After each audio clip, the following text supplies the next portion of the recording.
Hey everybody, it's that time again. This was going to be a baling video, but I'm right up behind the combine on my last piece of work. The combine has broken down, so I'm here just for a very quick chat about this thing.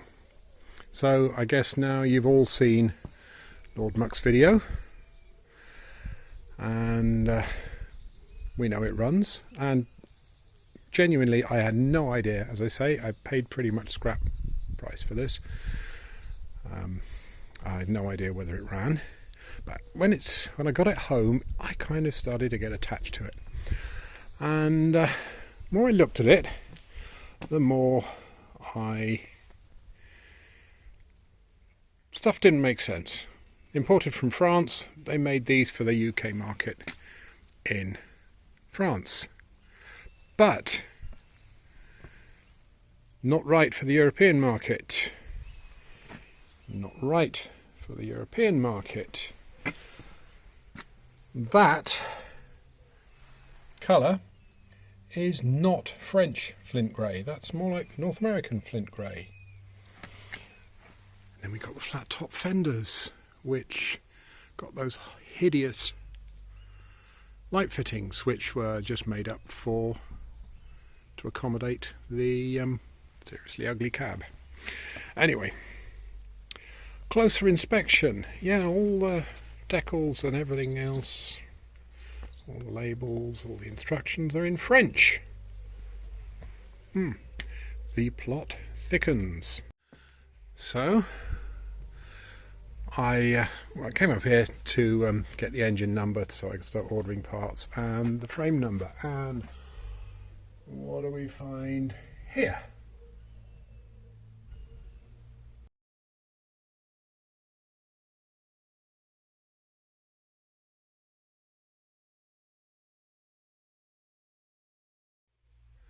So it's as I thought.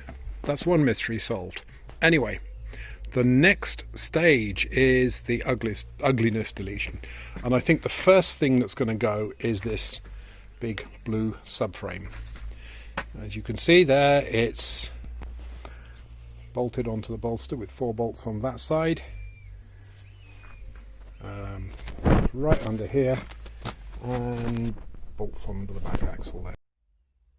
Same on this side, bolts onto the back axle there. Oh, the other thing that's a bit different on this one, that pipe hanging out where there ought to be a plate, is a grease fitting for the clutch thrust bearing. That's interesting. I will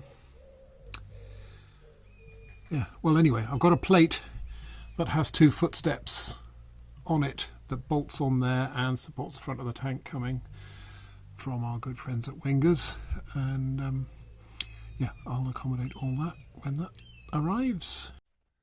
So underneath it bolts on to the 4 studs which normally have the pickup hitch. I found a pickup hitch for it, by the way.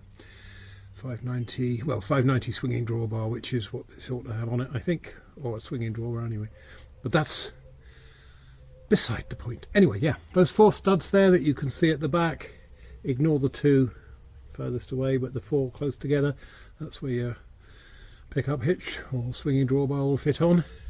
So there is 8 bolts at the front and 4 there at the back. I don't really fancy getting underneath this while undoing bolts, but I don't know, might make a good video.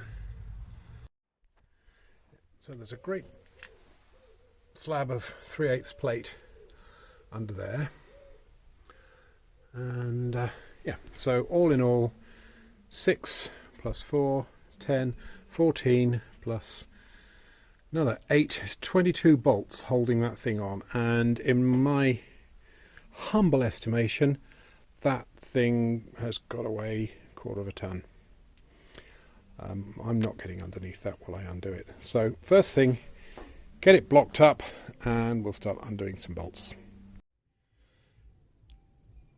Okay, axle stands under the front, wooden blocks under the back, I don't need to tell you guys not to use concrete blocks, do I?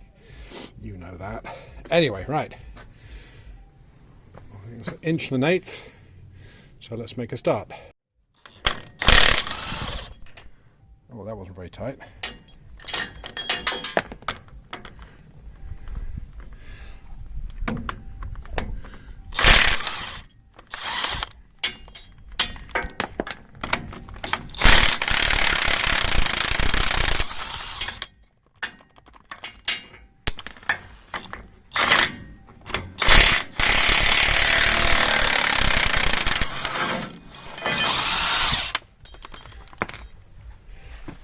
Okay, let's get around the other side.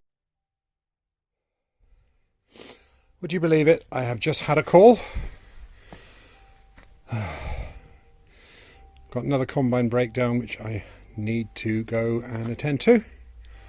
I will be back as soon as possible.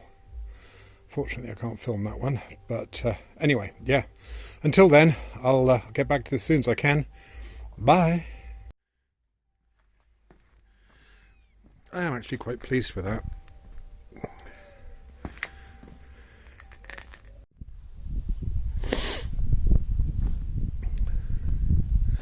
Okay, today is now yesterday's tomorrow, so I'm back. Combine job was flights on the feed auger had torn off by the retractable fingers, so I just needed to straighten them up and weld them back on, and hopefully they're going again. Anyway, let's see what we can do with this thing. So that side's completely off. Let's see what we can do on the back here. I think I'll see if I can get rid of that hitch frame first. So, looks like it's held on through that hinged pin at the top there, and it looks like it's another pin driven through there, and that to me appears to be all that's holding it on. Hinge pin's nearly out. See what I can do with that one. Well, got the hinge pin out, but that is going to be a bit more of a problem. It's actually the pin that goes through where that top link attaches. It's the bottom pivot on that, and you probably can't see it down there, but there is a little grease thing on the bottom pivot down inside there, and by putting this hitch on it means you can't get to that grease thing, so this probably hasn't seen grease in 40 years. And of course, guess what's happened? Anyway, so it's going to need heat. I'm going to probably end up cutting this thing up so I can at least get in there. Well, scrap anyway, so it's not the end of the world, but yeah. Anyway, let's see where we can go next. Well, something I've learnt this afternoon. I think there's 3 things I've learnt this afternoon. The first is that this, I don't think, has seen any maintenance for I don't know when. The second is that I have grown to hate people who don't use the right hardware for the job, who will put something that's got 2.5 inches of thread protruding to go rusty in an inaccessible spot. Oh, I hate them. Anyone who does that, I'm sorry, but I will come and dance on your grave. And the third thing I have discovered is that I'm just not as strong as I used to be. My shoulder is now absolutely killing me. Anyway, everything is loose on this side. There's just 4 bolts left over there, and this whole piece of blue ugliness can be deleted.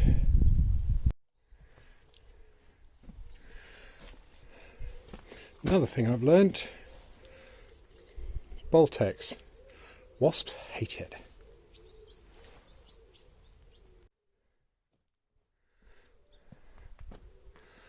Well, I don't like to admit defeat, but on this occasion my shoulder is absolutely killing me. I'm struggling now to hold a socket. There's 2 bolts left in there. I'll get them during the week. Yeah, but right now I think I've earned a cold snack or 2. If you see the guy that left that mower there, give him a slap, will you? Anyway, if you made it this far, thanks for watching, and I'll see you next time. Bye. Oh, don't forget, baling next week.